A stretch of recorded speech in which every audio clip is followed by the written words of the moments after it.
நீங்கள் சுவிசேஷ ஊழியம் செய்பவரா அல்லது சுவிசேஷ வாஞ்சை உள்ளவர்களா? உங்களுக்காக ஒரு நற்செய்தி. அக்டோபர் 1-2 அரசு விடுமுறை தினத்தன்று விசேஷித்த சுவிசேஷ ஜெப முகாம் நடைபெற இருக்கிறது. காலை 9 மணி முதல் இரவு 7 மணி வரை. தேவ செய்தி தீர்க்கதரிசி வின்சென்ட் செல்வகுமார். எழுப்புதலுக்கு ஜெபம் பண்ணுகிற அளவிற்கு சுவிசேஷம் அறிவிக்கிறவங்க இல்ல. சுவிசேஷம் அறிவிக்காமல் எழுப்புதல் வருவதற்கு வாய்ப்பு இல்லை. நீங்க எவ்வளவுதான் ஜெபம் பண்ணாலும், ஜெபம் ஒரு மழை மாதிரி தண்ணி பெய்தாலும், அந்த தண்ணீர் செடிகளுக்கு பாய்ச்சப்பட்டாதான் செடி வளரும். மழை பெஞ்சாலும் வளர்ந்துடாது, செடிக்கு போகணும். அது மாதிரி அவைகளை கொண்டு போய் சேர்க்கிற பணிதான் சுவிசேஷகர் பணி. சுவிசேஷகர் எல் வின்சென்ட் ராஜ், சகோதரி கலா வின்சென்ட் ராஜ், சகோதரர் ஜோனத்தான், சகோதரி ஏஞ்சலின் ஜோனத்தான். இன்னும் சில தேவ ஊழியர்கள் கலந்து கொள்ள இருக்கிறார்கள். இடம் வானத்தின் வாசல் எழுப்புதல் ஜெபமையம், செம்பட்டி, திண்டுக்கல். தேவ பிள்ளைகளே, இந்த ஜெபமுகாம் தேவனின் சுவிசேஷ திட்டங்களை புரிந்து கொள்வதற்கும் கர்த்தரின் பாதத்தில் ஜெபத்தோடு காத்திருக்க உங்கள் யாவரையும் அன்போடு அழைக்கிறோம். உடனே உங்கள் வருகையை முன்பதிவு செய்ய கீழே உள்ள தொலைபேசி எண்ணை தொடர்பு கொள்ளுங்கள். 94000449 அல்லது கீழே உள்ள லிங்கை பயன்படுத்தி முன்பதிவு செய்யுங்கள். அறுவடைக்காக தேவன் உங்களை ஆயத்தப்படுத்தும் தருணம் இது. எனவே தவறாமல் கலந்து கொள்ளுங்கள்.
எனக்காய் காத்திருப்பே.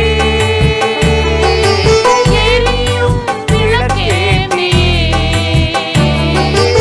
எரியும் விளக்கே நீ, இயேசுவின் பின் செல்லுவே, நான் இயேசுவின் பின் செல்லுவே. எந்த இயேசு கைவிட மாட்டார், என்னை மறந்திட மாட்டார். எந்த இயேசு கைவிட மாட்டார், என்னை மறந்திட மாட்டார். அல்லேலூயா அல்லேலூயா ஆர்ப்பரிப்போமே, அல்லேலூயா அல்லேலூயா அகமகிழ்வோமே, அல்லேலூயா அல்லேலூயா ஆர்ப்பரிப்போமே, அல்லேலூயா அல்லேலூயா அகமகிழ்வோமே. எந்த இயேசு கைவிட மாட்டார், என்னை மறந்திட மாட்டார். எந்த இயேசு கைவிட மாட்டார், என்னை மறந்திட மாட்டார். பிரியமானவர்களே, ஆண்டவராகிய இயேசு கிறிஸ்துவின் நாமத்தில் இந்த காலை நேரத்தில் இயேசுவை தினம் பார்ப்போம் என்ற இந்த நிகழ்ச்சி மூலமாக உங்களை சந்திப்பதில் மிகுந்த மகிழ்ச்சி அடைகிறேன்.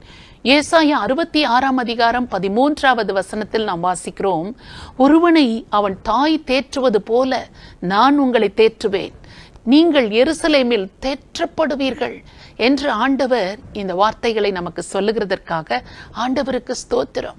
நம்முடைய ஆண்டவர் நம்மை தேற்றுகிற தேவனாக இருக்கிறார். அதுவும் ஒரு தாய் தேற்றுவது போல நான் உங்களை தேற்றுவேன், எருசலேமில் நீங்கள் தேற்றப்படுவீர்கள் என்று ஆண்டவர் நமக்கு சொல்லுகிறார். நம்முடைய ஆண்டவர் நம்மை ஆற்றி தேற்றி மனமுடைந்து போனவர்களுடைய காயங்களை ஆற்றி நம்மை பலப்படுத்துகிறவராக இருக்கிறார். ஆண்டவரை போல நம்மை தேற்றுவதற்கு இந்த உலகத்தில் ஒருவருமே இல்லை. மனிதர்களுடைய வார்த்தை எப்பொழுதும் நம்மை தேற்றிக் கொண்டிருக்காது. அது மேலும் அதிகமாக காயப்படுத்துமே தவிர நம்மை தேற்றுகிறதாகவும் ஆற்றுகிறதாகவும் பல நேரங்களில் அது இருப்பதில்லை. யோபுவுடைய வாழ்க்கையில் பாருங்கள், எத்தனை விதமான பாடுகளின் பாதையில் அவன் கடந்து போனான். அவனுக்கென்று நண்பர்கள் இருந்தார்கள், யாரோ ஒருவர் அல்ல, அவனை நேசிக்கிற சிநேகிதர்கள். அவர்கள் வந்து எத்தனையோ வார்த்தைகளை அந்த யோபுவோடு பேசி அலட்டி கொண்டிருந்தார்கள். ஒரு வார்த்தையாகிலும் யோபுவின் மனதை தொடவில்லை. அதனால்தான் யோபு சொல்லுகிறான், நீ சொல்லுகிற வார்த்தைகள் ஒன்று கூட என் இருதயத்தை தொடமாட்டேன் என்கிறது. நீங்கள் அலப்புண்டாக்குகிற தேற்றரவாளர்களாக இருக்கிறீர்களே, உங்கள் வார்த்தை ஒருபோதும் என்னை தேற்றாமல் காயப்படுத்துகிறதாக இருக்கிறதே என்று சொல்லி இந்த யோபு புலம்புகிறதை குறித்து நாம் வாசிக்கிறோம்.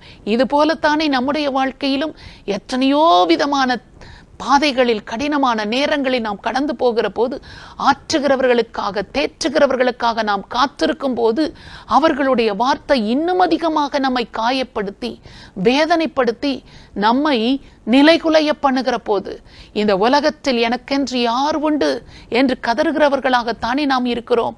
இப்படிப்பட்ட சூழ்நிலையில் நமக்கென்று ஒரு ஆண்டவர் இருக்கிறார். அவர்தான் சொல்லுகிறார், ஒருவனை அவன் தாய் தேற்றுவது போல நான் உங்களை தேற்றுவேன், நீங்கள் எருசலேமில் தேற்றப்படுவீர்கள் என்று ஆண்டவர் நம்மை பார்த்து சொல்லுகிறார். நம்மை அவர் தேற்றுகிற தேவன், நம்மை அவர் கைவிடாத தேவன். ஒருபோதும் நம்முடைய வாழ்க்கையில் வருகிற இந்த சூழ்நிலைகளை கண்டு கவலைகளை கண்டு மனம் கலங்கி சோர்ந்து போகாதிருங்கள். உங்கள் இரட்சகர், நீங்கள் நம்பி இருக்கிற ஆண்டவர் இயேசு உங்களை ஒருபோதும் இந்த துன்பத்தில் கைவிட மாட்டார். உங்களை அவர் ஆற்றி தேற்றி உங்களை தைரியப்படுத்தி நிச்சயமாக உங்களை வழிநடத்த அவர் வல்லவராக இருக்கிறார். அந்த ஆண்டவரை நோக்கி நாம் இப்பொழுது ஜெபிக்கலாமா? ஸ்தோத்திரம் ஆண்டவரே, உம்மை நன்றியோடு நாங்கள் துதிக்கிறோம், உம்மை ஸ்தோத்தரிக்கிறோம். எந்த சூழ்நிலையிலும் எந்த நிலையிலும் எங்களை வெறுக்காமல், எங்களை தள்ளிவிடாமல், எங்களை நேசிக்கிறவர், எங்களை ஆற்றுகிறவர், எங்களை தேற்றுகிறவர், ஒரு தாய் தேற்றுவது போல எங்களை தேற்றி திடப்படுத்துகிறவர். உம்முடைய முகத்தை நோக்கி பார்த்து நாங்கள் ஜெபிக்கிறோம். இயேசுவே, என் மீது இரக்கமாயிரும், நானும் ஆறுதலற்று இருக்கிறேன், தேறுதலற்று இருக்கிறேன், உடைந்து போயிருக்கிறேன், பலவிதமான சஞ்சலத்தினால் நிறைந்து இருக்கிறேன். எனக்கும் உமது ஆறுதல் தேவை, என்னை தேற்றும் என்று யாரெல்லாம் இப்பொழுது உம்முடைய முகத்தை நோக்கி பார்த்து ஜெபிக்கிறார்களோ, உம்மை நோக்கி பார்க்கிறார்களோ ஒவ்வொருவருடைய இருதயத்திலும் சிந்தையிலும் ஒரு ஆறுதலையும் தேறுதலையும் நீர் வைத்து விடுவீராக. எது நிமித்தம் யார் நிமித்தம் அவர்கள் பகைக்கப்பட்டு வெறுக்கப்பட்டு தள்ளப்பட்டு புறக்கணிக்கப்பட்டு கண்ணீர் சிந்துகிறார்களோ ஒவ்வொருவரையும் தேற்றுவீராக, ஒவ்வொருவரையும் திடப்படுத்துவீராக. அவர்கள் கண்ணீரை துடைத்து காயங்களை ஆற்றி அவர்களை மார்போடு அணைத்துக் கொண்டு நான் உனக்கு போதும், நான் உனக்கு இருக்கிறேன், உன்னை நான் கைவிட மாட்டேன் என்று அவர்களை பலப்படுத்தும்படியாக உம்மை நோக்கி நாங்கள் ஜெபிக்கிறோம். இயேசு கிறிஸ்துவின் நாமத்தில் ஜெபிக்கிறோம் நல்ல பிதாவே, ஆமென். இந்த நிகழ்ச்சி உங்களுக்கு ஆசீர்வாதமாக இருந்ததா? நீங்கள் பெற்ற நன்மைகளை எங்களோடு கூட பகிர்ந்து கொள்ளுங்கள், மற்றவர்களுக்கும் சொல்லுங்கள். கர்த்தர் உங்களை ஆசீர்வதிப்பாராக. ஆமென்.